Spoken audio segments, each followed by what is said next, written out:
আমার উপরে হজ কবে ওয়াজিব হয়ে আছে, ফরজ হয়ে আছে? কত বছরে আমি আসি ফুঁচ্ছি, এখন আমি হজ আদায় করি নাই।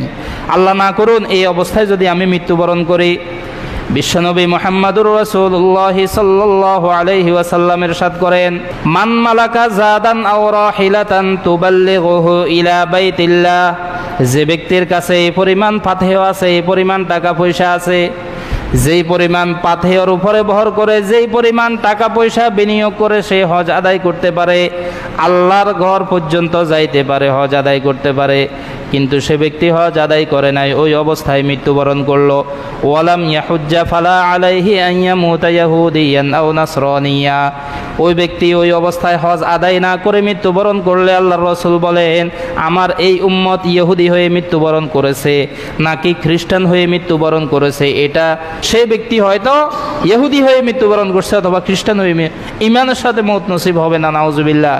এজন্য কি করলেনটা কি, সারা জীবন করলেনটা কি, কাজ জন্য করতেছি আমরা, জায়গা সম্পত্তি কাজ জন্য আমরা রাখতেছি, 10 ডিসিম বিক্রি করে হজ আদায় করে ফেলি না, কিছু টাকা পয়সা একদিক করে আমি হজটা আদায় করে ফেলি না, কখন আমার মওত এসে যায় আমি তো জানি না। 3টে বিষয় আমাদেরকে খেয়াল রাখতে হবে। চিন্তা করব যে আমার উপরে হজ ওয়াজিব হয়েছে কিনা, হজ ওয়াজিব হয়ে গেলে তাড়াতাড়ি নিবন্ধন করব। এই বছর নিবন্ধন করার সুযোগ না হলে 2 নম্বর আগামী বছরের জন্য নিবন্ধন করব। এবছর যদি না হয় আগামী বছর নিবন্ধন করব। এবং হজ যে ওয়াজিব হয়েছে আমার উপরে, ফরজ হয়েছে আমার উপরে, এটা আমি আমার আওলাদদেরকে জানাই দিব, এটা আমি আমার আওলাদদেরকে জানাই দিব। এই হুঁশ আমার মাথার মধ্যে রাখতে হবে যদি ঈমানি মওত আমার নসিব হইতে হয়, যে আমার আওলাদদেরকে জানাই দিব, আমার সন্তানেরা তোমরা, আমার ওয়ারিসেরা তোমরা শোনো, আমার উপরে হজ ওয়াজিব হয়েছে। এই অবস্থায় যদি আমি হজ আদায় করতে না পারি, মৃত্যুবরণ করি, তাহলে তোমরা আমার ওসিয়ত, আমার যাবতীয় সম্পদের 1/3 থেকে তোমরা বদলি হজ করবে, বদলি হজের ব্যবস্থা করবে। বিশ্বনবী মুহাম্মদুর রাসূলুল্লাহ সাল্লাল্লাহু আলাইহি ওয়াসাল্লাম ইরশাদ করেন, তাবিউ বাইনাল হজ্জি ওয়াল উমরা, তোমরা একসঙ্গে এক সফরে হজ আদায় করো, উমরাও করো, হজ করো এক সফরে, উমরাও করো।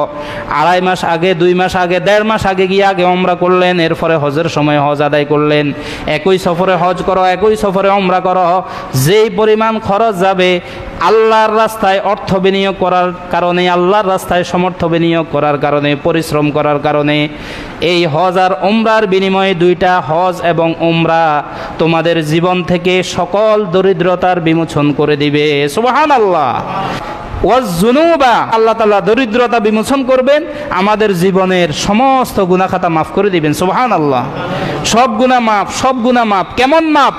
আল্লাহর রাসূল সাল্লাল্লাহু আলাইহি ওয়াসাল্লাম ইরশাদ করেন, মান হাজ্জা লিল্লাহি ফালাম ইয়ারফুস ওয়া লাম ইয়াফসুক, যে ব্যক্তি আমার যে উম্মত হজ আদায় করলো, যথাযথভাবে হজ আদায় করলো, হজের সফরের মধ্যে কোনো প্রকার সগীরা কবিরা গুনাহ করে নাই, ফালাম ইয়ারফুস ওয়া লাম ইয়াফসুক, কোনো প্রকার গুনাহ করে নাই, কোনো প্রকার অনর্থক কথা, অনর্থক কাজ করে নাই, রাজাআ কায়াউমিন ওয়ালাদাতহু উম্মুহু, সে ব্যক্তি হজ করে এমন পুত পবিত্র হয়ে বাড়িতে ফিরবে, এমন গুনাহমুক্ত হয়ে বাড়িতে ফিরে আসবে যেমন একজন নবজাতক শিশু তার মায়ের গর্ভ থেকে ভূমিষ্ঠ হয়ে গুনাহমুক্ত হইয়া, নিষ্পাপ হইয়া। সুবহানাল্লাহ।